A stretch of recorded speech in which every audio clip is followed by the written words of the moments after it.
Good evening, you're watching Estuary News. Coming up, we find out why these youngsters are counting the pennies. And we visit Patrington to find out why one farmer is taking on the mobile phone companies. And my guest tonight is Dave Nunn, who is here to talk about what's going on in the newspapers and to talk about local politics. Welcome to Estuary News. I'm Emma Lingard. Now it's over to Richard Morris for the news headlines.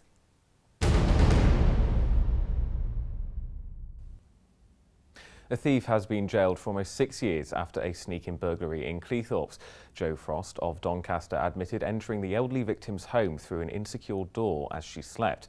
He stole her handbag and car keys, driving away in her car. He also admitted to driving while disqualified. The conviction comes as Humberside Police launched their summer burglary campaign at the beginning of July, which encourages people to not leave tempting items on show to thieves. Humberside Police are also seeking information to trace someone they are branding as a hero. The man helped perform CPR on PC Russ Wiley after he was involved in a road traffic collision near Burstwick on Monday, April the 13th. The man wore a salmon pink top, was believed to be local and drove a Skoda. He's been deemed a silent hero, and Humberside Police's Chief Constable would like to officially recognise his actions along with several others who came to PC Wiley's aid. PC Wiley died the following day as a result of his injuries. The YMCA are gearing up to hosting another beach festival event this year in Cleethorpes. The event is free and includes sports as well as sandcastle and beach art competitions. This Saturday between 11 AM and 3 PM you can pop along to the North Promenade between Wonderland and the Punch Bowl. The hidden archaeology of Lincolnshire will come under the spotlight at this year's Lincolnshire Wolds Festival of Archaeology. The festival will include various events to educate people about sites, including Lincolnshire's medieval villages, and events such as the setting up camp of the Roman-style event this Sunday in Ashby-cum-Fenby. Sam Phillips from the Down Your Wold project explained why it's important people take part in the festival. Well, we've got an abundance of archaeology here in the Lincolnshire Wolds. It's one of the reasons why the Down Your Wold project was put in place, to help celebrate that and to raise awareness.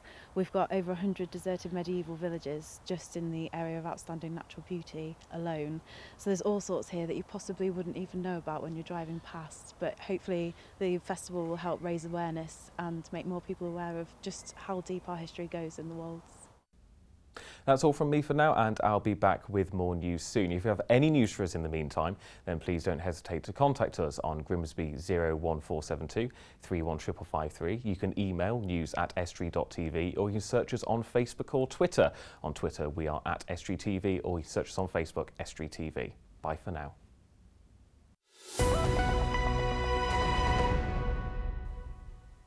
Thank you, Richard. A primary school in North Lincolnshire is helping with a charity fundraiser for victims of leukemia and lymphoma. The opportunity is not only good for raising money, but is a great learning exercise in finance for the children as well, as Richard Morris found out. Burton upon Stather Primary School near Flixborough is using money skills and education to not only teach children about money, but raise it for a good cause too. A former pupil of the school passed away due to blood cancer, and now the school supports fundraising with the Leukemia and Lymphoma Research Winterton and District branch.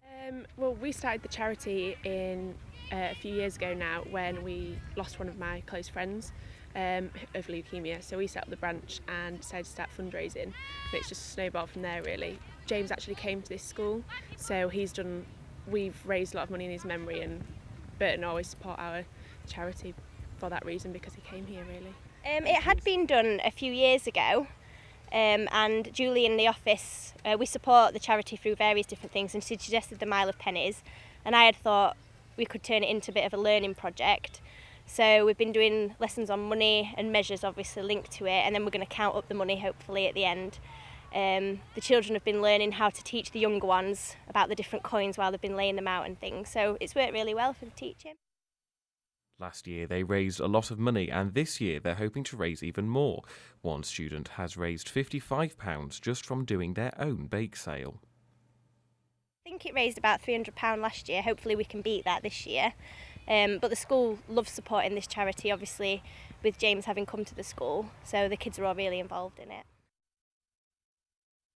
Thank you, Richard. Well, joining me now is Dave Nunn, who's going to talk to us about some buildings, aren't you, Dave, I think? Yeah, so at the North East Lincolnshire Council Cabinet meeting this afternoon, they're going through lists of historic buildings in Grimsby. Basically, going to talk about setting them aside so people can't develop on them, or set them aside for various different reasons. And we've got quite a few different buildings on the list here. Okay. Now, this list, I mean, has been in existence, I know, since the 70s, but they've put forward a number of proposals, haven't they, of buildings and other assets of historical importance. So what are some of the ones that are interesting, that stood out for you? So one which stood out for me, because I didn't know much about it, was the Grimsby Central Library, which doesn't really sound massively interesting. But it was built in 1966 following the extended use of a temporary library, which was destroyed after the permanent library was destroyed during the war. Okay. And it incorporates various works by local artists. I didn't know it was that old a building. I didn't know it was built after. Was it in the 60s, that built? Would you say 60s? Yeah, built in 1966 to 68, so it was over the course of 2 years. And that's been put forward purely on its prominence, its significance. Why have they chosen that one? Because it is a 1960s build. I mean, why? I mean, it was designed by a local board of architects, and the approximate cost of the building was £400,000. So it's not exactly, a cheap building to build. So it's got some monetary value, and obviously, it's quite a big building. If you go into the town centre, you'll quite easily notice it. And you did mention the works of art that are on that building are quite prominent, which I don't think many people look up and see those, or probably know what they are. Yeah, they are artworks by local artists as well, which obviously raises significance because it's a local library, local artwork, isn't it? Okay. Any other buildings on there, or that again was probably a bit of a surprise? Got a couple of interesting ones. There's the Intertidal Foreshore, which is a wreck on Grimsby North Shore, north of Fish Dock 3. It's a wooden vessel with numerous metal fittings and pins dating it to the late 19th century onwards. And then there's very little left of it, which is why I was quite surprised that it's being put on this list, because there's not much of it actually left. Again, does it explain why a shipwreck has been added to this historic list? Well, it says, although degraded, most of the damage appears to be old and was probably done shortly after wrecking or abandonment, so it means that it's highly unlikely that a lot more damage is going to happen to it. So we can try and preserve it as it is. I reckon that's why they're doing it. I mean, do we know what the vessel was? Does it give you any clue?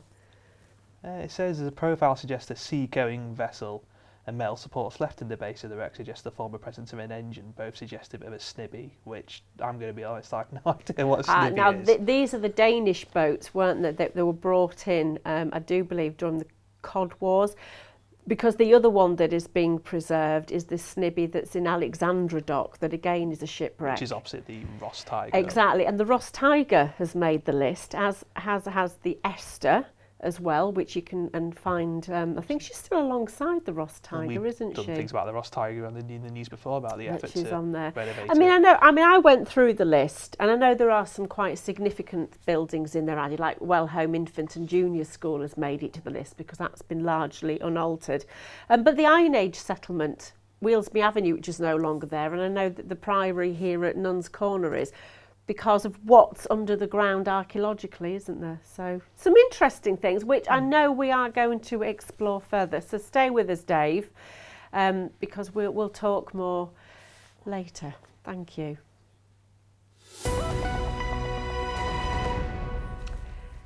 You're watching Estuary News. Coming up later, we visit Sunk Island to find out why one farmer is taking on the mobile phone companies.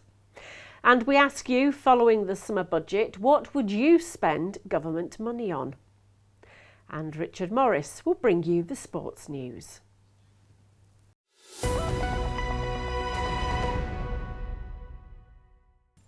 Less able riders at Wheelsby Riding School will now be able to simulate faster and more complicated horse riding techniques thanks to a new mechanical horse. It's called George and has already been quite a hit with the Riding for the Disabled Association members. Richard Morris took to the saddle. A new mechanical horse simulator at Wheelsby Riding School in Grimsby is hoping to allow less able riders to experience a faster and more exciting ride.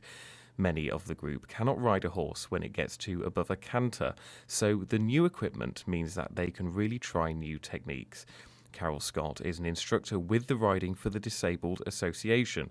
She explained the advantages of George the horse. Well, George has had quite an impact really. We've been very excited to have George. We haven't had the full use of him yet because we've only just got him up and going properly. But all our riders have had a go, and all our helpers, and some of the parents of the helpers as well. We've had a really fun day with him. And some of our riders who only walk, they've been on him, they've had the sensation of the trot movement and also the canter, which they'll never achieve on a real horse.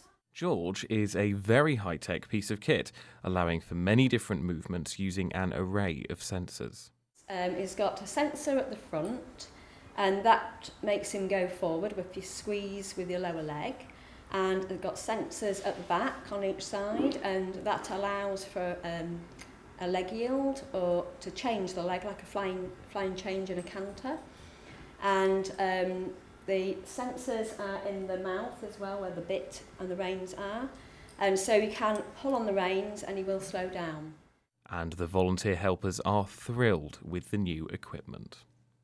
Well, it's just a wonderful opportunity for the group to be able to use something like this, because some riders, disabled riders, will find an actual living horse difficult, whereas they may feel more secure and safer on something like this. And it looks fun, a bit like you'd get on a rocking horse, I suppose. It doesn't put you off. Still with me in the studio is Dave Nunn, and we're going to look through some of the stories in the papers. Dave, what's one of the first ones that you've found? A little bit like how we're going to start with the Grimsby Telegraph saying about what Grimsby singletons are saying on dating websites. Okay. Something quite interesting. Interesting comments? Yeah, so the first one on this list is someone's written, I have little or no empathy with other humans. Okay, that's a bit worrying if you're on a dating site and you don't seem to respond to people. I do understand and love animals, but I'm not above eating the tasty ones. Reminds me of someone. Look at me when you say that. Someone put up for anything living. You see, that's what worries me on these dating sites. I have had experience of this, that there are a lot of people out there who are not who you think they are, and that they're preying on people, aren't they, who are looking for love. Because there are a lot of players out there, I will have to say. Met my share of them. We were talking about a TV show, we won't mention the name, but it's set up of the entire premise of this, that people aren't really who they seem to be on the internet dating sites. It's just the internet in general, isn't it? You can be anonymous, put a false picture up. Obviously, there are ways in which this can end badly. So we've got this thing about there was a man who'd hung himself after being conned out of around £8,000 by some people who were basically conning him through internet dating. And that was a man in Grimsby, wasn't it? But he had given money. Was it to a woman in Canada? Yeah, he says he thought he was sending money to help a Canadian woman complete her police training and prepare for her wedding day, when in fact it was an internet dating scam. And that is the serious side, that there are people on these sites who quite clearly aren't looking for love, that they're there to prey on the vulnerable and hurt them. And I know the police have said that people need to be a lot more aware. I think the internet dating site should do something about people like that. The question is, how do you filter them out? I don't know. I know what I would do, but I can't say on TV. If people aren't going to put the right information on, then you can't really do anything with it. No, but it is a sad side, and sadly it's something you have to be very careful of on the internet. Right, moving on, Dave, what else have we found? So we've got headline, previous devastating incidents in Grimsby show costs of failing to prepare for flooding. Okay. And this has been said by Grimsby's new MP, Melanie Hall, who was recently elected to the Climate Change Committee in the government. So she's been talking about how we basically need to prepare to prevent the flooding we saw back in like 2007. And we've had a few days of heavy rain, haven't we, after, you know, a lot of dry spell. So something could be done about the flood risk.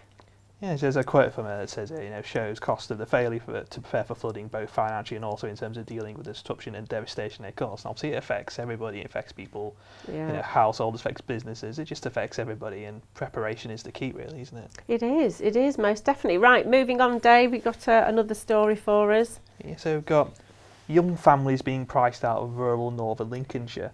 And I'm sure if you go to, people say that the sort of stereotypical countryside town is full of old people. Yes. Which may be a bit of a generalisation, but apparently it actually is, you know, they're saying there's going to be all these parts of rural northern Lincolnshire becoming pensioner pockets. Well, this is it. Places I think like Alkborough and Thealby and Normanby around there, lovely houses, but a lot of people are not buying them because they can't afford it. Yeah. Afraid, Dave, we are going to have to stop you there. That's all we've got time for, but thank you.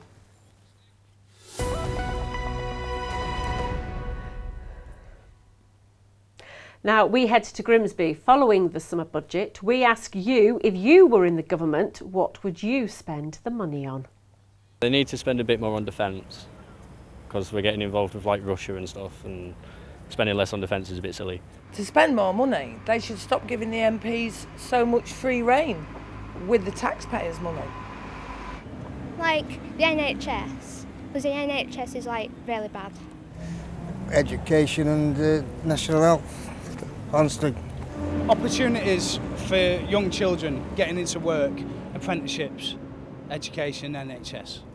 Of course, the national health, you know, I think that's always been a really good thing, although I was born after it came in. But yeah, I do think so, because I think we're maybe the envy of the world because we've got that. In an age of technology, people expect to have a fast and efficient mobile phone network. One East Yorkshire farmer, fed up of poor or non-existent networks, has launched a social media campaign against the phone providers. Erica Barker went to find out what impact it's having on the lives of residents in the East Riding. Wide open fields, the beautiful East Riding of Yorkshire landscape. But some residents tell us they simply can't get a good enough mobile phone signal. John O'Dixon, a farmer living and working in Sunk Island in Patrington, says he feels out on a limb. Most of us are sort of working on our own on these farms, and you know, if let's say we're driving a tractor, hop out of the tractor, you turn an ankle. You know, what sort of mode of communication do we have?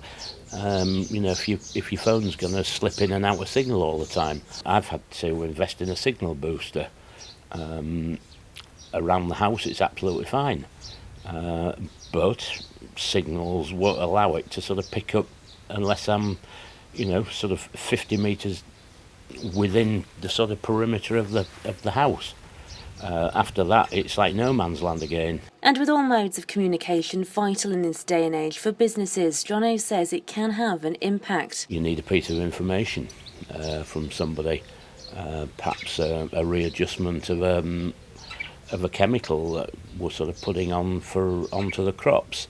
If in doubt, you know, we want to be dialing up our agronomist just to, you know, just to have a sort of heads up as to what's this and what that, and you just, if you can't get a signal, how do you do all these things? And he is not alone when it comes to the issue affecting day-to-day life, personally and professionally. Yeah, I'm a builder by trade, so I need to be contactable all the time. I look after 2 estates for the Crown in the area, so I provide a 24-hour cover. If they can't contact me by mobile, then I'm afraid that's what we rely on. I'm also an hour-and-a-half volunteer crewman that relies on getting a text message when there's a job comes in, as well as our paging system, and it's just happened today. Text never came through. I've missed the job. Luckily there's other crew there to take over. Because it's in a rural area, I don't know whether they're concentrating more on the built-up areas to try and get the figures up and get the customers in, but they've got to think of us as well out this way, because, you know, we're all customers at the end of the day. We all pay the same money. We contacted O2, which was reported to us, but they have failed to reply. On O2's website, we clicked on the live status checker page, putting in the area's postcode. It said the network is currently working fine, but not everyone seems to agree. Erica Barker, Estuary TV. And if you want to get involved, you can join the hashtag Club No Network campaign on Twitter.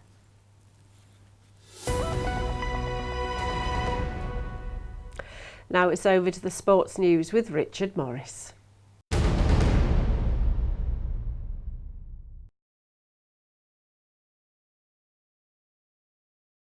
Tonight, Cleethorpes Town and Grimsby Town go head-to-head in the first pre-season fixture for both sides at the Bradley Football Development Centre. Both teams are likely to give debut to the new signings that they have made. Cleethorpes have recruited Kane Winfarrer and Peter Wynne, while Grimsby have signed 6 players, including Omar Bogle and Danny East. This is the 3rd consecutive pre-season they have faced each other, with Grimsby being the victors on both occasions, including 3-1 last year. Despite 8 new players coming in so far, Scunthorpe United boss Mark Robbins is still on the lookout for new recruits, and it is believed to have an additional 1 or 2 players lined up. Former Newcastle United midfielder Ryan Taylor is the latest player said to be interesting Hull City, as Steve Bruce aims to boost his side as they aim to gain promotion back to the Premier League at the first attempt this coming season. Having turned down a £3 million bid from Norwich City for Robbie Brady, the club are to open contract negotiations with the Island International and to hopefully fend off interest in the player. Scunthorpe Scorpions promoter Rod Godfrey says that unless attendances at the Eddie Wright Raceway for the remainder of the current season, then their meeting with Sheffield Tigers on August 31st could be the final ever meeting at the track. Godfrey says that they require an additional 200 fans attending, with poor performances on the track taking their toll, which has seen crowds dwindle. That's all from me for now, and if you have a sports story for us, then please email us on sport@estuary.tv. Bye for now.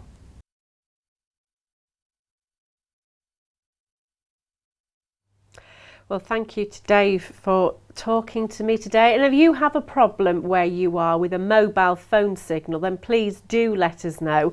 And I have to say, in response to the story we featured on our Facebook page yesterday about the lime green door at the nursery school in Barton, we've had a few comments. Alec Gill says, why the objections? Who objected? Was it on the grounds of superstition? I don't think so, Alec. Denise Humphrey says she loves the colour of the door, and Stephanie says, has the council got nothing better to do? It's a colour, a door colour.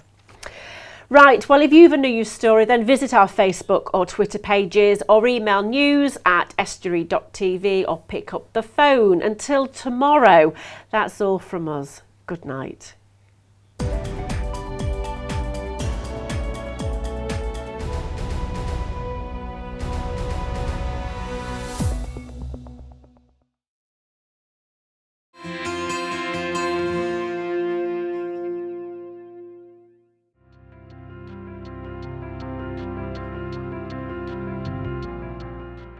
Hello and welcome to Estuary TV's weather. Thursday will be dry with some sunny spells and light winds and a maximum temperature of 18 degrees Celsius. A warmer day on Friday with some bright spells.